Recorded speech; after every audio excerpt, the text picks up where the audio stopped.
புனிதம் வாய்ந்த ஸ்ரீரங்க கோவிலின் கோபுரத்தில் உள்ள தங்க விமானம் எப்படி அந்த இடத்திற்கு வந்தது அப்படிங்கிற கதையை தெரிந்து கொள்வோம். பகவான் விஷ்ணு மத்ஸ்ய, கூர்ம, வராக, நரசிம்ஹ, வாமன இப்படி 5 அவதாரங்கள் எடுத்து முடிச்சிருக்காங்க.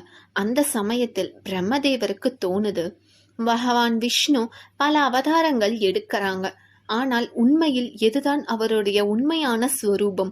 வைகுண்டத்தில் போய் பார்க்கும்போது எல்லா அவதாரங்களும் அங்க இருக்குது. பார்க்கடலில் பகவான் விஷ்ணுவும் வீற்றிருக்காரு. ஆனா உண்மையில் அவருடைய ஸ்வரூபம் பார்க்கணும் அப்படிங்கிற ஆசை அவருக்கு வருது. அதனால அவரு கடும் தவம் மேற்கொள்றாரு. அவருடைய தவத்தை மெச்சி பகவான் விஷ்ணு அவருடைய நித்தியமான ஸ்வரூபமான சதுர்புஜ வாசுதேவராக அங்க வராங்க. அவங்க ஒரு தங்க விமானத்தில் வந்து இறங்குறாங்க. பிரம்மதேவருக்கு அவருடைய சதுர்புஜ காட்சியை அளிக்கிறாரு. ஷியாம வண்ணத்தில் 4 கரங்களுடன் சங்கு, சக்கரம், கதை, தாமரை ஏந்தி கொண்டு வனமாலையும் முத்து மாலைகளையும் அணிந்து கொண்டு கௌஸ்துப குறியோடு தன்னுடைய ஸ்வரூபத்தை பிரம்மதேவருக்கு தரிசனம் தராங்க. அப்போ பிரம்மதேவரும் மெய்மறந்து சந்தோஷத்தில் தன்னுடைய ஆசை நிறைவேறி விட்டது அப்படின்னு அவரும் வணங்குறாங்க பகவான.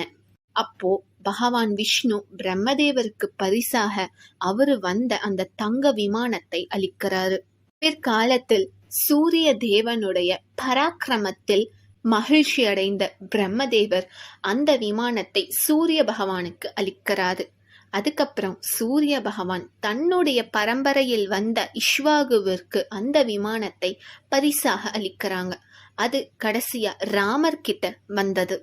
ராம பட்டாபிஷேகம் முடிஞ்சதுக்கு அப்புறம் விபீஷ்ணனுக்கு பரிசாக இந்த விமானத்தை ராமர் கொடுத்தாங்க.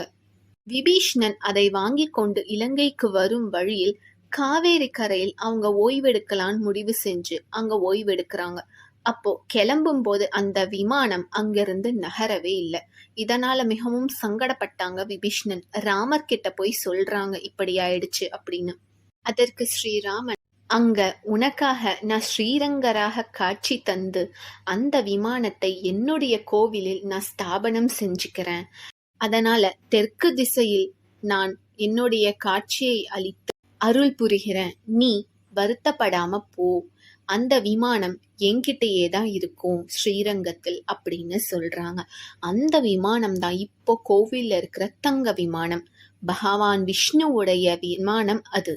அதனால அதை பத்தி தெரிஞ்சு கொள்றதோ இல்ல அந்த விமானத்தை கண்களால் தரிசிப்பதோ மிகவும் புண்ணியம் வாய்ந்தது.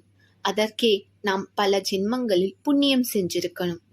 நன்றி, வணக்கம்.